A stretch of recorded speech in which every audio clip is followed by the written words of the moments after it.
Hello, ladies and gentlemen, and welcome back to the Ultimate Doctor Who Marathon. This is Joe. I take a look at every classic Doctor Who story, plus a bunch of Big Finish audio dramas, one episode a day, 7 days a week, and today, on the 20th of May, 2019, we are starting a look at the first of three miniseries comprising what is generally known as the Nest Cottage Chronicles. The first one being Hornet's Nest, starting with the first episode, The Stuff of Nightmares. Now, this is an interesting sort of series because these three audios are not Big Finish audios. They are produced by the BBC, starring Tom Baker, Richard Franklin, and Susan Jameson. All written by Paul Magrs, who is a Big Finish writer. He wrote for BBC Books. He's written a bunch of Doctor Who. These are the first Paul Magrs stories we're looking at in the marathon.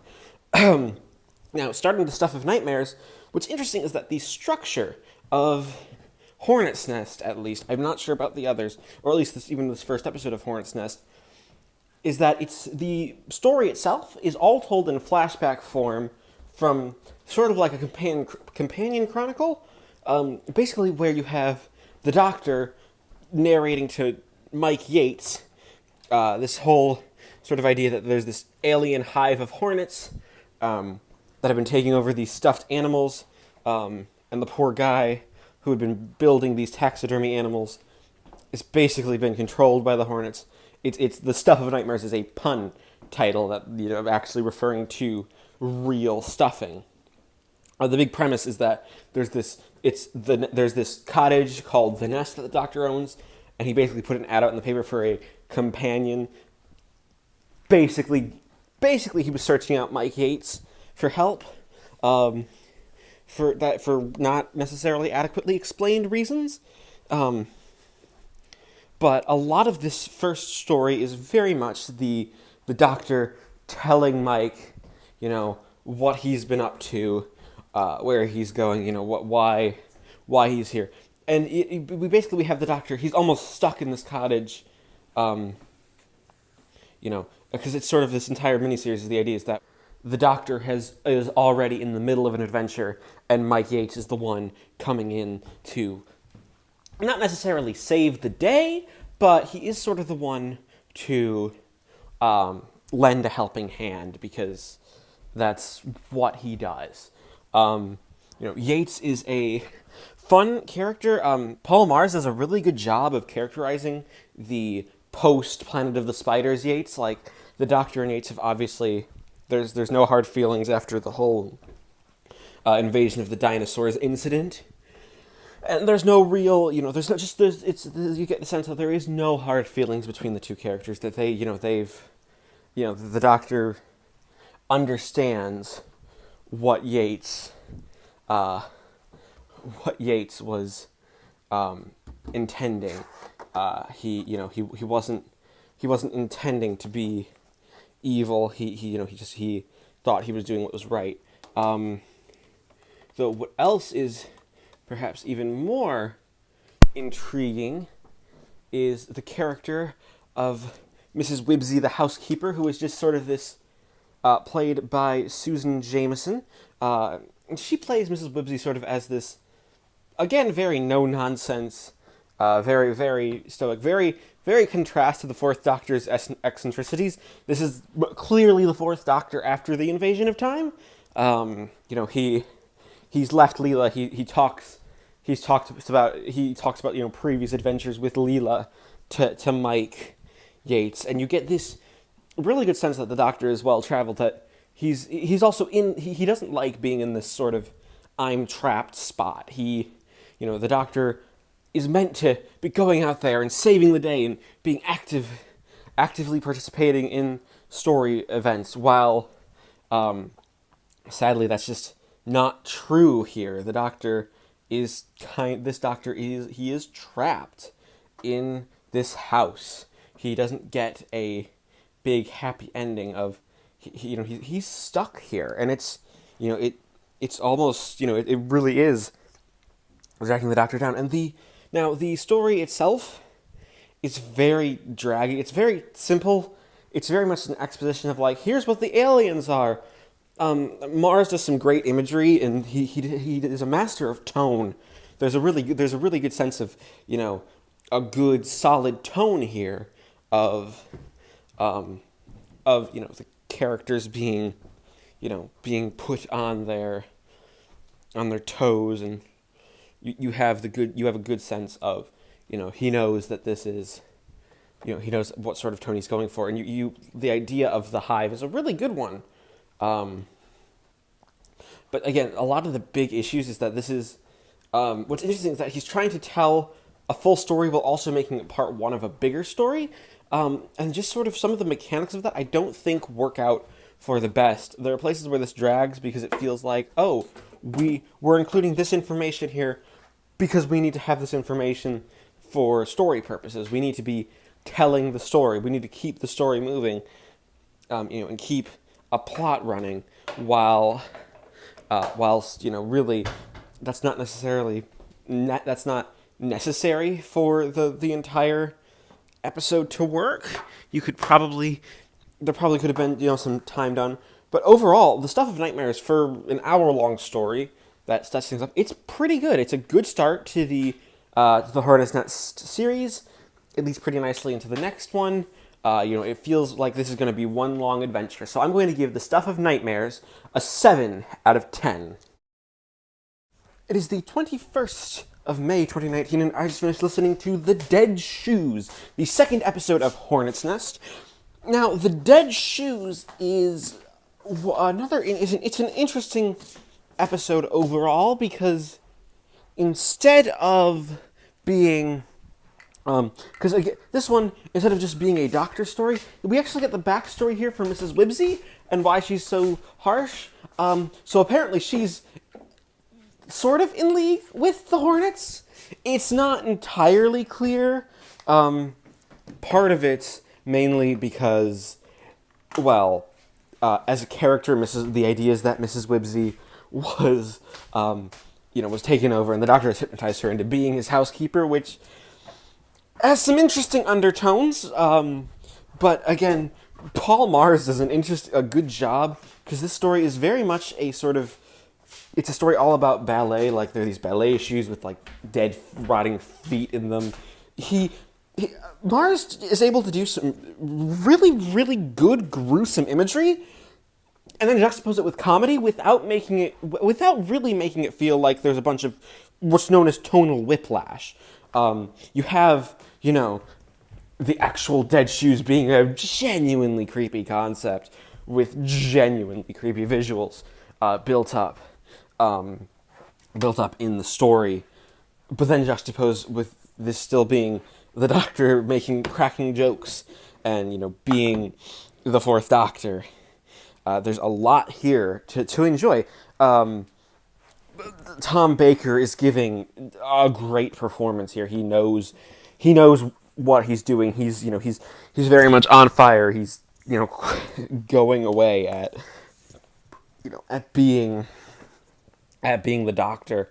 You can see that this is the character that we know and love. He's quick-witted. He's very, very snappy. It's a lot of just snapping towards the big conclusion. Again, this is perhaps The Dead Shoes, for the arc purposes, it does, again, a bit more exposition.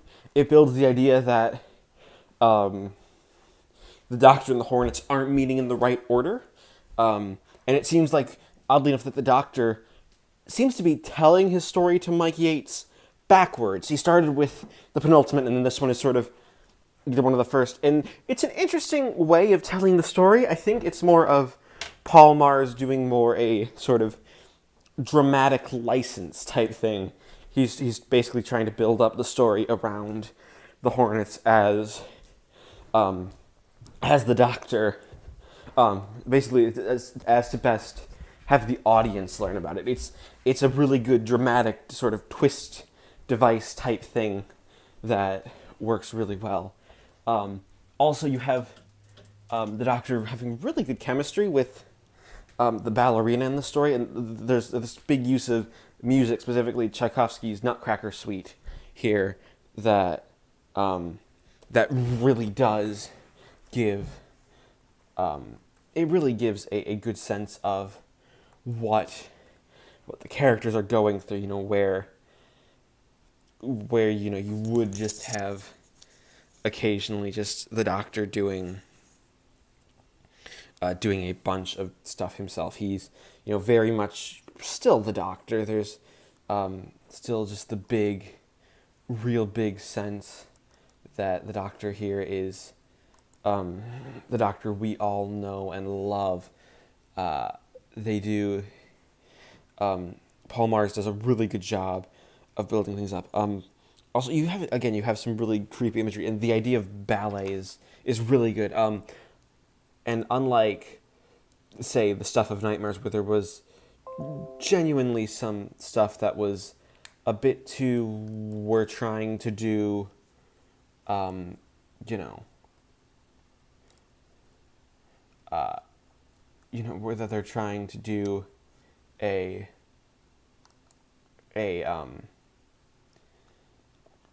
we're trying to do a story that's that is that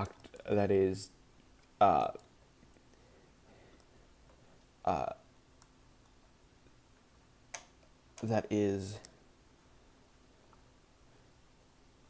that is basically it's basically a story all about sort of just dancing. It's really good. It's very solid. Perhaps again, these hour-long stories almost feel stretched out a little bit. It feels like they're trying to get to an hour and 10 minutes, whereas they could perhaps use to let the story end a minute or two early, which is weird because usually these sorts of stories have these sorts of stories have a good sense of that they generally do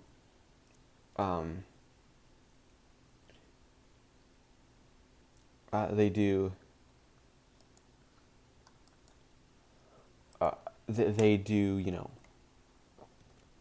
they do this big, and they end up doing this big little sort of ending here. It's very much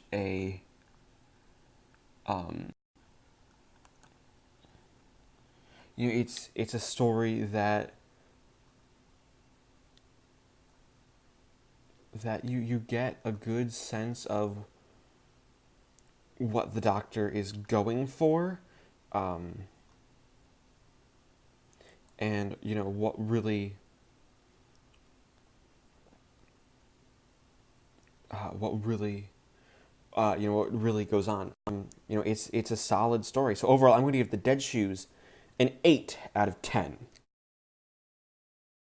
It is the 24th of May 2019, and I just finished listening to part 3 of Hornet's Nest, The Circus of Doom. Now, what's interesting is that The Circus of Doom, unlike the previous episode, we aren't actually getting origin of something in the present. This is more of a we're gathering information. The Dead Shoes, of course, gave Mrs. Wibsey her origin story, or at least the closest thing to it. And The Circus of Doom sort of is a middle episode. After here we are halfway through we are halfway through the mini series, and as of right now, the Doctor is you have the Doctor trying to figure out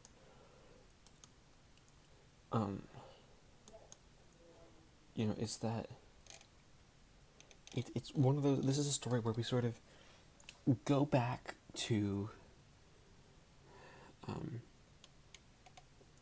we're going back to a sort of Edwardian time period. The Doctor is he's in the middle of of one of his big adventures. You have, we go to this Edwardian period, and there's a circus, where, a woman has run away to join the circus, where, every night the show is different, and audiences get in on the action. And doing a sinister circus is a very Doctor Who idea. There's a television story that we'll look at down the line called The Greatest Show in the Galaxy. But this one is is firmly in the plant that the circus is in fact a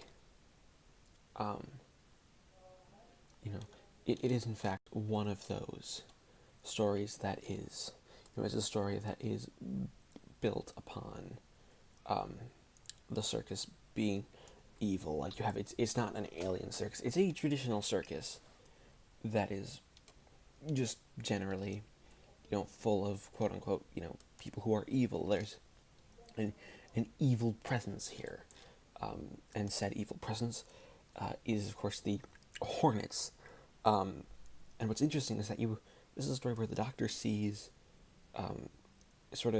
he realizes he can't change things. Like he sees this trapeze artist who ran away to the circus. Now the circus is slowly killing them, because it's making them do things they would never do, and that just sort of takes up their energy. The Hornets waste through them, so much so that when you get to once you get to the with the dead shoes, you have something like the you have the idea of where the shoes came from, why there were still feet in them, and you have this sense of actual doom and dread going throughout the entire story. It's all very much the Doctor wants to try to help here, but there's not much he can do, because obviously because everything is quote unquote falling apart. You have the circus, and you have a ringmaster dwarf who is just evil. And what's nice is that this is one that feels almost more full cast than the other two have. This one seems to be just less narration, more focus on, we're telling this story. We are going with this story, and this is the story. We're going with it. This is this is where everything is quote unquote ending. We're building towards this let's beat up, and literally, like, the big ending of this one is like the Doctor has one more tale to tell before we go into before we go right into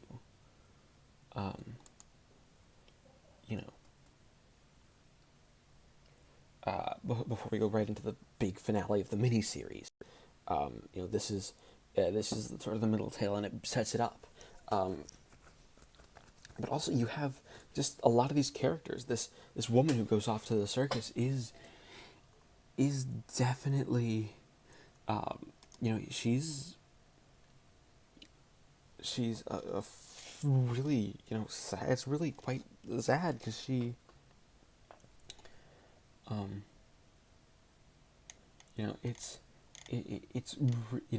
she sort of sees her life fall apart, and the Doctor can't do anything. He can't do anything. To save anyone. It's sort of his story is failing. He has to fail. He has to beat the circus, which is again really, really sad.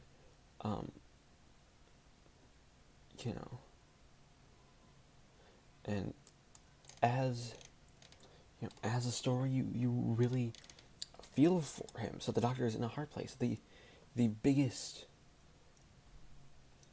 issue here is, again, pacing. It's not necessarily enough to fill an hour, but it's still a really, really good story. This is a lot of... So overall, I'm going to give The Circus of Doom another 8 out of 10. It is the 25th of May 2019, and I just finished listening to Sting in the Tail, the penultimate episode of the Hornet's Nest miniseries arc thing, which is, well, I think it's actually perhaps the best one yet. It's, they've all been suitably interesting with, Paul Magrs' general good sense of direction, and just good sense of, storytelling. He knows how to tell a story. He works, he works in quite a lot to try to, get things going. This is an episode where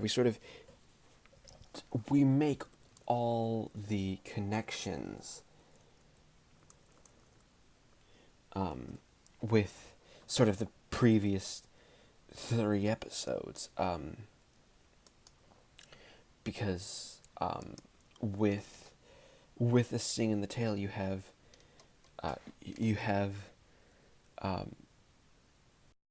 the doctor, you have the doctor going to basically fighting a bunch of nuns, fighting with a bunch of nuns as the Hornets have their swarm. This is sort of like this is the earliest point. It's the first point the Doctor and the Hornets actually meet. So, we actually get to see the Queen for the first time. The swarm is voiced here by Rula Lenska, actress who was in... she was in Resurrection of the Daleks, or will be in Resurrection of the Daleks, but time is weird because this was produced later, but kind of looking first, but was also in Hitchhiker's Guide to the Galaxy. She was one of those British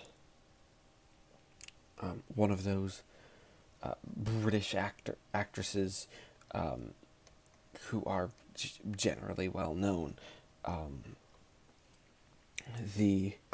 Now, what's interesting is that you have this order of nuns hiding this their mother superior, who is a pig, a pig that is, that is possessed by the swarm, which is such a weird concept. It's just one of those weird things that, could only really come from the weird mind that is Paul Magrs. Again, Paul Magrs is, you get this real sense that Magrs knows what he's doing. He's got the entire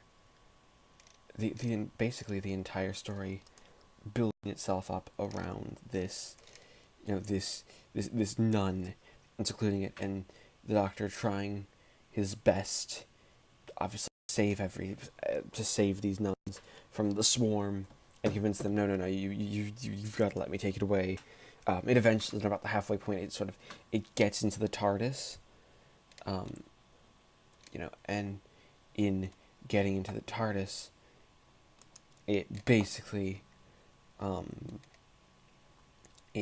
will slowly become, it's what leads to it getting to Antonio the Dwarf from the previous episode, which then leads into the Dead Shoes, which leads all the way back to the stuff of Nightmares with the Doctor first encountered. It's sort of this idea that the Doctor couldn't avoid the Hornets at all. Like, he's basically forced to continuously get back into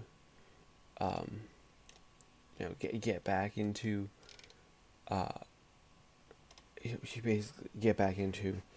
the world, as it were. It's one of those very very interesting little stories where you have the plot going on to a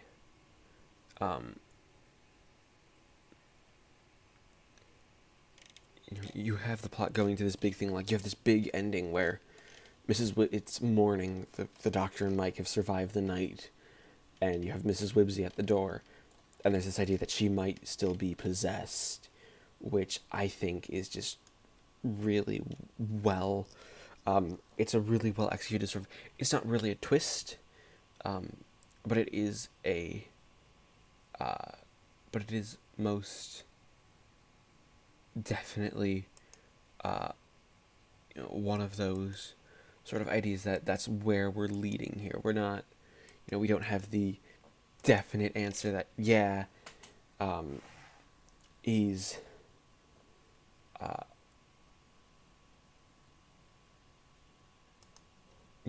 he's only figuring it out. So, and it's one of those.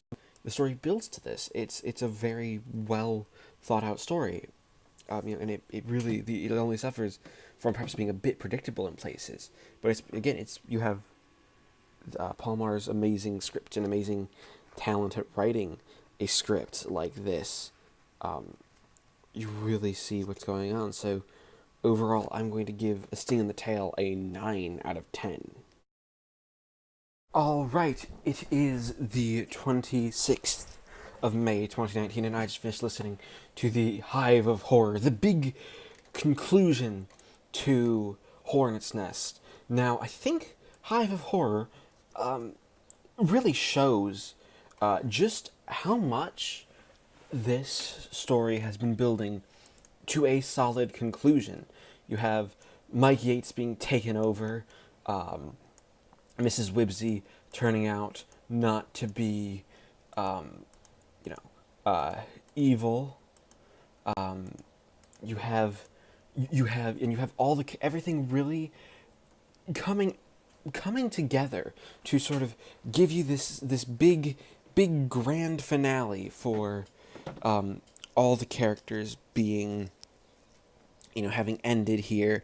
Like this is their big ending. This is the big finale. And Hornet's Nest, what's interesting is that instead of sort of trying to set up then the next two mini-series that were done, because the plan was originally just to do this one.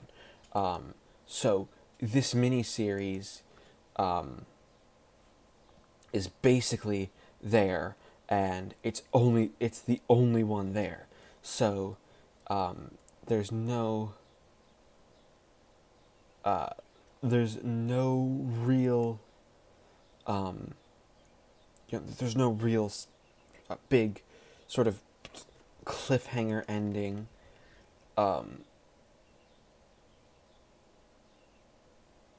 It's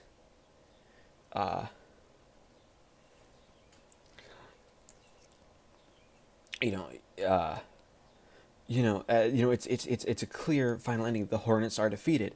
Mike Yates is taken over. The Doctor doesn't blame him, though. It's actually, you get some real conflict here because, well, Yates realizes it. You also get, this is perhaps the best stories for Mrs. Wibsey so far, where you really start to get a feel for who she is as she gets sort of in on the action, because she's very much the big finale here, not ending right as as you do. It does the best that it can, but it's still it feels like you've really gotten to know all these characters, that you've really seen all the threads come together.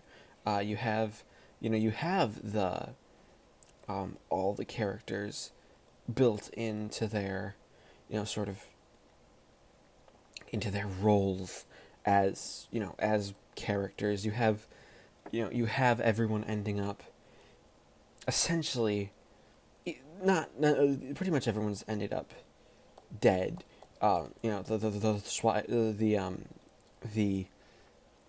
swarm ends up dead. Rula Lenska voices the swarm really, really well, and it feels like this is a good, solid ending. This is how you end a story.